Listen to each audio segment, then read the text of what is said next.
একটা কথা বলি, বাংলার মিডিয়া, কিছু মিডিয়া, আমাদের একটা গর্ব ছিল যে সেই মিডিয়া আর যাই হোক ধর্মনিরপেক্ষতার পথ ছাড়ে না। নিশ্চিতভাবে 16 সালে আমাদের সরকারের বিরুদ্ধে একটা বড় মিডিয়া গেছিল, কংগ্রেস সিপিএম এর জোট করে আমাদের সরকারকে হারানোর চেষ্টা করেছিল, কিন্তু ধর্মনিরপেক্ষতার পথে ছিল।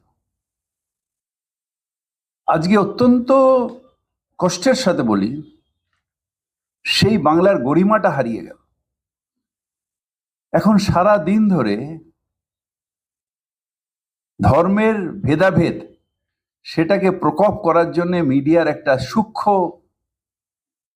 চাল, সেই সূক্ষ্মভাবে সেটাকে মিডিয়া আরো সেটাকে রিভাইভ করছে।